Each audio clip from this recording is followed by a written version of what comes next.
दुनिया को देकर जा रहा है। ऐसी ही एक दर्द भरी तस्वीर साउथ कोरिया से सामने आई है, जहां एक विमान हादसे में अब तक 151 से ज्यादा लोगों की मौत हो चुकी है। वहीं जो तस्वीरें सामने आई हैं, उन्हें देखकर हर कोई सिहर गया है। ये कोई पहला हादसा नहीं है जो 2024 के आखिरी दौर में हुआ है। इससे पहले कजाकिस्तान में भी ऐसा ही विमान हादसा देखने को मिला था, जिसने हर किसी को दहलाकर रख दिया था और जिस पर कई तरह के सवाल भी उठ रहे हैं। तो कनाडा में भी एक विमान हादसा होते होते टल गया। लगातार प्लेन क्रैश की घटनाएं दुनिया को डरा रही हैं। किस तरह से साउथ कोरिया में जेजू एयर का विमान मुआन एयरपोर्ट पर क्रैश हुआ, इसको लेकर एक रिपोर्ट देखिए।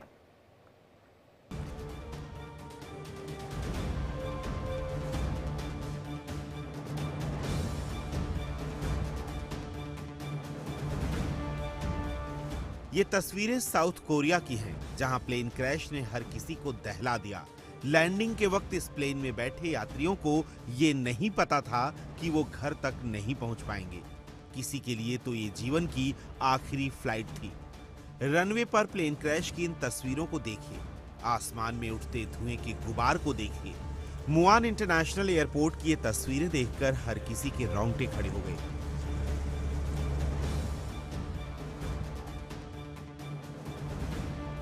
ये हादसा उस वक्त हुआ जब थाईलैंड से उड़ान भरने वाले 175 यात्रियों और 6 क्रू मेंबर्स को लेकर जेजू एयर का विमान हवाई अड्डे पर उतर रहा था।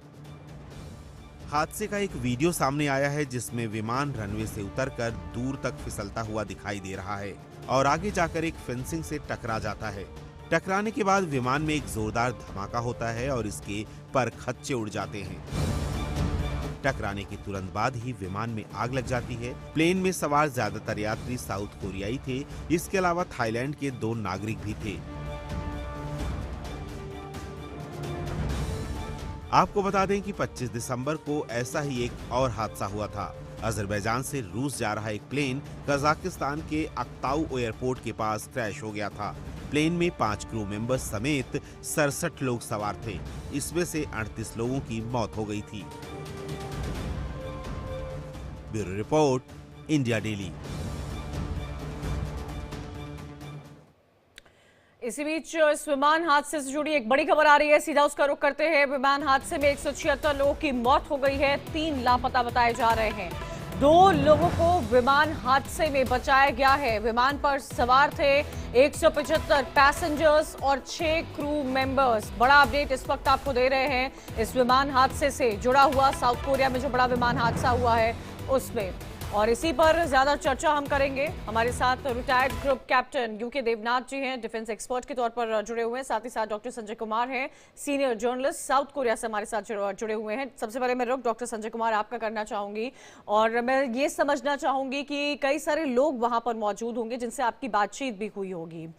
कई जो इंसिडेंट साउथ कोरिया का हम ये क्रैश का देख रहे हैं, वो कई सारे सवाल खड़े करता है। इस वक्त क्या हालात बने हुए हैं, क्या स्थिति बताई जा रही है, क्या वजह बताई जा रही है जिन लोगों से आपकी बातचीत हुई हो? यहाँ पर अभी दक्षिण कोरिया में माहौल काफी गमगीन है, क्योंकि एक ये 5 करोड़ लोगों का देश है और उसमें 181 लोगों की जान चली गई है। उसमें 2 थाईलैंड के नागरिक थे, लेकिन 179 ये अभी तक की संख्या आ रही है। ऐसे तो मैंने स्क्रीन पर भी देखा कि 176 लोग जो अपडेट्स थे अभी 10-15 मिनट पहले के, लेकिन अभी तक ये सामने आ रहा है कि 177 लोगों की जान चली गई है और 2 लोग लापता बताए जा रहे हैं और 2 जो हैं वो थाई नागरिक रहे।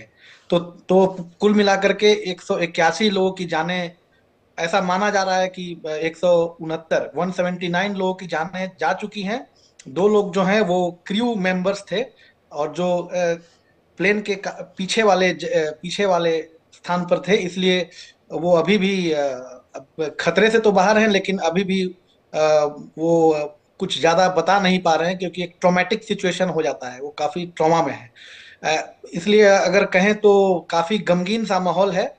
मुआन जो जगह है यहाँ सियोल से लगभग 3-4 घंटे की दूरी पर है, लेकिन बहुत गमगीन माहौल यहाँ पर चल रहा है अभी, क्योंकि जो परिजन हैं, जिन लोगों की जान गई है, उनके परिजन ये मानने को तैयार नहीं है और कुछ ऐसे दिल दहलाने वाली खबरें भी मैसेज के थ्रू सामने आई, जिसमें एक व्यक्ति एक मैसेज, एक यात्री ये मैसेज कर रहा था कि लगता है कि कुछ इस विमान में खराबी आई है, कुछ बर्ड स्ट्राइक होता है जिसे हम कहते हैं कि पक्षी से टकरा जाना।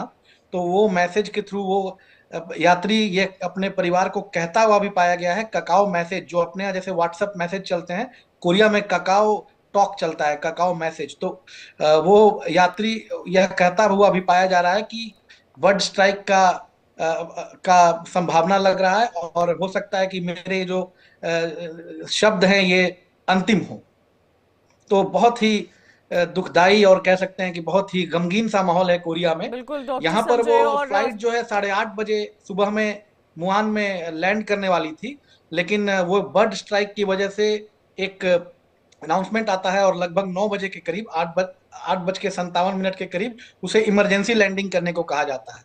तो आप जी जी जी, तो बिल्कुल, आप अगर आप बर्ड विमान के स्ट्राइक को इकोसिस्टम लेकर को अगर देखें। डॉक्टर संजय, मुझे लगता है कि हर किसी ने सुना हुआ है कि कैसे क्रैशेस जो है, प्लेन क्रैश जो है अमूमन इस वजह से होते हैं। यूके देवनाथ जी, मैं आपसे ये समझना चाहूंगी, क्योंकि आप डिफेंस को सर्व कर चुके हैं और एविएशन की लैंग्वेज में अगर इसको समझा जाए तो बर्ड स्ट्राइक क्या होता है, कैसे जब प्लेन क्रैश होता है तो बर्ड स्ट्राइक इतनी बड़ी भूमिका निभाता है, और किन चीजों का ध्यान रखना चाहिए।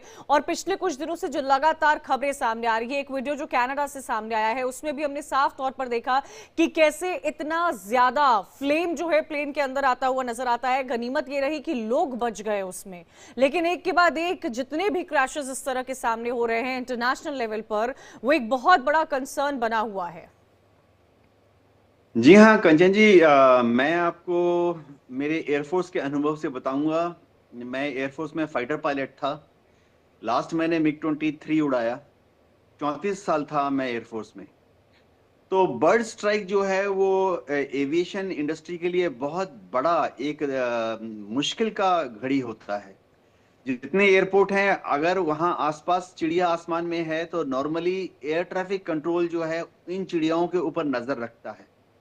इसी तरह से जो रनवे होता है उसके उभय एंड पर, इस तरफ और उस छोर पर बर्ड कंट्रोल टीम होती है जो कि बाइनाकुलर से देखती रहती है कि चिड़िया कहाँ पर है, और आने वाले जो जहाज हैं लैंडिंग करने वाले, उनके पायलट्स को वार्निंग देते रहते हैं कि जब आप लैंड करोगे तो आपके बाएं तरफ 10 चिड़िया है, या आपके दाहिने तरफ 1000 फीट की ऊंचाई पर 5 चिड़िया है। ऐसे वो बोलते, कमेंट्री लगातार आती रहती है। होता यह है कंचन जी कि अगर जहाज के साथ एक चिड़िया, बड़ी चिड़िया, चील या गिद्ध टकरा जाए तो दो तरह के नुकसान हो सकते हैं। एक तो ये है कि चील या गिद्ध जो है वो जहाज के एयरफ्रेम के साथ टकरा गया, यानी जहाज का जो ढांचा है, ऐसी हालत में जहाज डैमेज हो जाता है। लेकिन पायलट अपने स्किल से, अपने कुशलता का इस्तेमाल करते हुए लैंड कर सकता है। थोड़ा मुश्किल होता है, लेकिन ज्यादा सीरियस कंचन जी तब हो जाता है जब बर्ड स्ट्राइक, ये बड़ा सा एक चील या गिद्ध या सारस तरह का जो पक्षी है वो जहाज के इंजन के अंदर चला जाए। अभी जो साउथ कोरिया में हुआ है ऐसा ही कुछ लग रहा है कि इंजन के अंदर बड़ा सा बर्ड चला गया। ऐसे में क्या होता है कि जो इंजन है, देखिए इंजन एक तो सामने की तरफ बढ़ रहा है। हवाई जहाज जब लैंड करने आते हैं उनकी स्पीड 300 किलोमीटर 250 किलोमीटर होती है। तो जो बर्ड है वो इंजन से टकराता है, तो जाहिर बात है ये वाली 300 या 250 किलोमीटर की स्पीड तो है ही। दूसरी बात यह कि इंजन के अंदर कंप्रेसर ब्लेड होते हैं, रोटर ब्लेड होते हैं, स्टेटर ब्लेड होते हैं, जो कि हजारों आरपीएम की गति से अंदर घूम रहे होते हैं। जैसे ही ये चिड़िया अंदर जाती है, बड़ी चिड़िया, तो रोटर ब्लेड्स अपनी हाई स्पीड की वजह से डिस्ट्रॉय हो जाते हैं। और ऐसे में पायलट जो है वो जानता है कि क्या दिक्कत आने वाली है। दिक्कत ये आती है कि इंजन की पावर या तो कम हो जाती है, यानी समझिए उसने देना था आपको 80 किलो न्यूटन का इंजन है, लेकिन वो आपको महज 35 किलो न्यूटन दे सकता है। दूसरी ये है कि वर्स्ट केम, बहुत ज्यादा अगर किस्मत खराब है तो इंजन शट डाउन हो जाता है, इंजन बंद हो जाता है। तो साउथ कोरिया वाला जो केस है इसमें ऐसा लग रहा है कि इंजन की पावर कम हो गई थी, क्योंकि उसके बाद भी इस प्लेन ने एक चक्कर लगाया। 3 मिनट के बाद इसने जो मेडे कॉल दिया था उसके बाद भी 3 मिनट एक चक्कर लगा के आया, फिर लैंड करने की कोशिश की। कहिए जी, इस में हम ये भी देख सकते हैं वीडियो फुटेज में कि जहाज के जो चक्के हैं, अंडर कैरेज हैं, उनको रिट्रैक्ट किया हुआ है। आमतौर पे जब पायलट लैंडिंग करने के लिए आता है तो चक्के नीचे खोल देता है, जो हम बोलते हैं अंडर कैरेज को एक्सटेंड कर देता है, फिर लैंड करता है। अब इस मेरी परिकल्पना ये है कि क्योंकि जहाज में थोड़ा सा ही पावर, इंजन में थोड़ा सा ही दम पैदा हो रहा था, तो पायलट को ऐसा लगा कि अगर वो पूरे चक्के निकाल देगा तो जहाज पे ड्रैग बढ़ जाता है, यानी हवा का जो घर्षण है वो बढ़ जाता है चक्के निकालने पर। तो उसको लगा पायलट को कि वो रनवे तक नहीं पहुंचेगा, इंजन में कम पावर है, इसलिए उसने डिसाइड किया कि चक्कों को रिट्रैक्ट कर लेगा, यानी वापस जहाज के अंदर समेट लेगा, ताकि ड्रैग कम हो जाए, हवा का जो घर्षण है वो कम हो जाए। और उसने आके बेली लैंडिंग की कोशिश की। बाकी जो वीडियो दिख रहा है इसमें ऐसा लग रहा है कि बेली लैंडिंग के वक्त, क्योंकि अब अंडर कैरेज नहीं है तो ब्रेकिंग नहीं कर पाता पायलट। ये देखिए, जो ब्रेक सिस्टम होता है लैंडिंग करने के बाद वो उसके चक्के में होता है, तो चक्के को जब रिट्रैक्ट कर लिया है तो वो ब्रेक नहीं लगा पा रहा। उसने लैंडिंग की, उसके बाद घिसट रहा है रनवे के ऊपर, और भगवान और घर्षण रनवे के साथ ही उसको रोकेगी। तो वो पहुंचते पहुंचते उसकी स्पीड लैंडिंग के वक्त 300 है, 250 है, फिर 200 है, 150 है। मैं देखता हूं इस वीडियो में कि वो करीबन 100 किलोमीटर की स्पीड की रफ्तार से सामने वाला जो एयरफील्ड का पेरीमीटर वॉल होता है उससे टकरा गया और उसमें आग लग गई। बहुत ही दुखद घटना है कंचन जी। बिल्कुल, और इसी को समझने के लिए मुझे लगा कि एक एनालिसिस आपसे भी बहुत इंपॉर्टेंट होगा कि आखिर एविएशन किस तरह से फंक्शन करता है। कई लोगों के भी मन में बर्ड स्ट्राइक को लेकर बहुत सवाल होते हैं, क्योंकि शुरुआत से ही बर्ड स्ट्राइक के बारे में सुना तो है, लेकिन बर्ड स्ट्राइक की वजह से क्या होता है आज शायद उसकी तस्वीर भी कई सारे लोग जो है वो देख पा रहे होंगे। डॉक्टर संजय, इस वक्त मैं आपसे ये समझना चाहती हूँ, जैसे कि तमाम तरह की तस्वीरें पिछले कई दिनों से सामने आ रही है, हम अंदाजा भी नहीं लगा सकते हैं कि जिन लोगों की जाने गई हैं उनके परिवार वालों का क्या हाल हो रहा होगा। साल का एंड है, ईयर एंड हो रहा है, और कई ऐसे लोग होंगे जो वापस पहुंच रहे होंगे अपने घर में इस साल के ईयर एंड को मनाने के लिए, लेकिन उनको ये भी उम्मीद नहीं होगी कि ऐसा कुछ हो जाएगा। हालांकि वहां गवर्नमेंट की तरफ से क्या कोई एडवाइजरी जारी की गई है, क्या कोई घोषणा वहां पर की गई है? जी कंचन जी, अभी जैसा कि ग्रुप कैप्टन जी ने भी कहा, ये बेली लैंडिंग की वजह से जो आग लगी, खासकर वो परिधि के बाहर जा चुकी थी प्लेन, और आग लग चुकी थी। इस वजह से जो है काफी ज्यादा क्षति पहुंची है। अभी सर ने बहुत अच्छे से उसकी व्याख्या भी की। यहाँ पर जैसा कि मैंने बताया, माहौल काफी गमगीन है, लेकिन यह भी माना जा रहा है कि आज तक के इतिहास में, कोरिया के इतिहास में इतना बड़ा हादसा नहीं हुआ है। तो इस वजह से सरकार जो है उस पूरे मुआन वाले इलाके को डिजास्टर जोन में के रूप में घोषित किया है, और जितनी भी इनके पास रिसोर्सेज हैं उनको, सारी रिसोर्सेज को इमरजेंसी बेसिस पे वहां उन्होंने तैनात कर रखा है। फायर, अमूमन तौर पर जब भी यहाँ पर इस तरह की घटना होती है तो जो फायर ब्रिगेड हैं और फायर फाइटर्स हैं उनको लगा दिया जाता है, लेकिन इस बार फायर फाइटर्स के साथ साथ जितने भी और भी तरह के जो रिसोर्सेज हैं उनको वहां लगा दिया गया है, और पूरे इलाके को डिजास्टर जोन में घोषित कर दिया गया है। और अभी जैसा कि अभी कोरिया में एक्टिंग प्रेसिडेंट हैं, वो पूरी तरह से नजर बनाए हुए हैं। और आज एक, जैसा कि आप लोग जानते भी होंगे कि दक्षिण कोरिया में एक पॉलिटिकल टर्मोइल भी चल रहा है, जिस वजह से अभी वहां प्रेसिडेंट जो है वो एक्टिंग प्रेसिडेंट ने उसका प्रभार ले रखा है। लेकिन यहाँ पर इस मामले में रूलिंग पार्टी और अपोजिशन पार्टी, पक्ष और विपक्ष, दोनों दलों ने सहमति दायर करके इस पूरे इमरजेंसी वाले हालात को साथ में निपटने का मन बना रखा है, और पूरी तरह से उसी तरह से तैनात, सारे लोग भी वहां तैनात कर दिए गए हैं। ठीक है, कोरियाई लोगों में एक बहुत ही गमगीन माहौल है। बिल्कुल, मैं भी ज्यादा बोल नहीं पा रहा हूँ क्योंकि मैं सुबह से ही और बहुत लगातार उम्मीदों के नजर बना साथ रखा था। लोग अपने साल को खत्म करते हैं, और ऐसी घटनाएं जब आती हैं, और जब भी हम 2024 का जिक्र कर रहे हैं, देखिए कितनी बड़ी घटना हो गई साल के जाते जाते।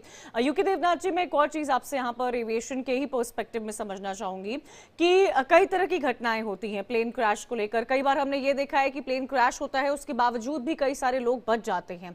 कई बार हमने ये भी देखा है कि प्लेन में आग लगती है लेकिन हर कोई बच जाता है, और कई बार इस तरह की घटनाएं होती है जिस पर आज हम चर्चा कर रहे हैं कि मैक्सिमम जो है वहां पर कैजुअलिटीज जो है वो देखने को मिलती है, लोगों की जो मौत का आंकड़ा है वो लगातार बढ़ता जाता है और पूरा का पूरे प्लेन में ही कोई नहीं बच पाता है। क्या वजह रहती है? हर पायलट की अपनी यही कोशिश होती है कि वो कम से कम नुकसान पहुंचा सके और ज्यादा से ज्यादा जिंदगियां बचा सके, लेकिन क्या सिनेरियोज होते हैं जब उनको मेडे कॉल करना पड़ता है? हाँ कंचन जी, मेडे जो है एविएशन फील्ड में एक तरीका है जिससे आप रेडार को और एयर ट्रैफिक कंट्रोल को बताते हैं कि जहाज में एक इमरजेंसी हो गई है। टिपिकल कॉल ऐसे होगी कि 3 बार मेडे बोला जाता है, फिर नेचर ऑफ इमरजेंसी बोली जाती है। मैं एक एग्जांपल देता हूं, पायलट ऐसे बोलेगा, मेडे मेडे मेडे, एयरक्राफ्ट इंजन ऑन फायर। इसका मतलब है कि तुरंत एयर ट्रैफिक कंट्रोलर, रेडार सब अलर्ट में आ जाते हैं। वो तुरंत जितनी भी एयरफील्ड में जैसे सीएफटी होती है, क्रैश फायर टेंडर, डीएफटी होती है, जो रेस्क्यू टीम होती है, एम्बुलेंस होती है, उनको रनवे की तरफ कूच करा देती हैं।